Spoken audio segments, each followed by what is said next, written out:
তাকে আসলে আমার ভালো লাগে না। তার অভিনয়ের ক্ষেত্রে আমি অনেককেই ফলো করি।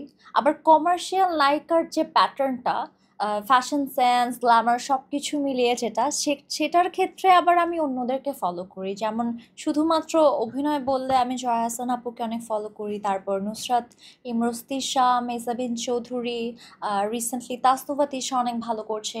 ওনাদের অ্যাক্টিং আমার অনেক ন্যাচারাল মনে হয়। আবার কমার্শিয়াল টিপিক্যাল হিরোইনের কমার্শিয়াল যে ফিলটা ও ধরনের বললে নুসরাত ফারিয়া ইজ গ্রেট। তারপর বিদ্যা সিনহা মিম এত বছর ধরে উনি ওনার গ্ল্যামার ধরে রেখেছে। সো হ্যাঁ, ওনাদের ভালো লাগে। পরিমণি আপুর হিট কোনো সিনেমার ব্যাপারে আমি আসলে জানি না, আমার দেখা হয়নি। বাট নুসরাত ফারিয়া বা বিদ্যা সিনহা মিমের মুভি আমার হলে গিয়ে দেখা হয়েছে। I think they are very glamorous. Commercial heroine ফিল্মটা ওনাদের মধ্যে আছে। আর হিট কম কোথায়, আমি তো ছোট থেকে দেখে আসছি ওনাদের।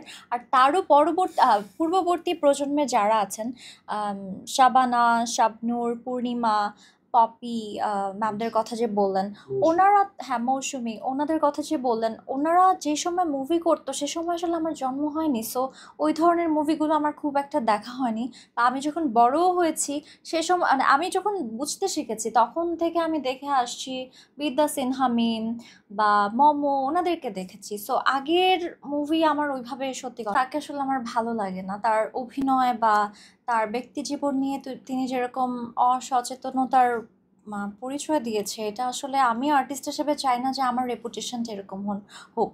আমি খুব রেপুটেটেড একটা ফ্যামিলি বিলং করি। সো সেই জায়গা থেকে আমার আসলে এটা নিয়ে চিন্তা করতে হয়। আমি চাই খুব সফিস্টিকেটেড, ক্লাসি বা গুণী একজন অভিনেত্রী, যে যার গ্ল্যামারও আছে, যার ফ্যাশন সেন্স ভালো, এরকম কেউ হিসেবে আমি নিজেকে গড়ে তুলতে।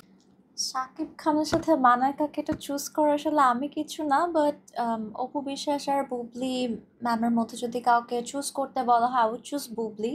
ওনার অ্যাক্টিং বা ওনার কথাবার্তা, ওনার শিক্ষাগত যোগ্যতা সব কিছু মিলিয়ে দেখেন, একটা পুরুষ যদি তার সংসার টিকিয়ে রাখতে চায় বা লয়াল থাকতে চায়, অন্য কোনো নারী পারবে না। সেই পুরুষটা সেই নারীকে অ্যাক্সেসটা দিয়েছে বা ভুলিয়ে ভালিয়ে তাকে ম্যানিপুলেট করেছে দেখেই কিন্তু দ্বিতীয় নারীটা সেই সংসারটাকে ভেঙে সেই পুরুষটাকে নিজের করে নিতে পারে। আমার মনে হয় এটা পুরুষটার দোষ।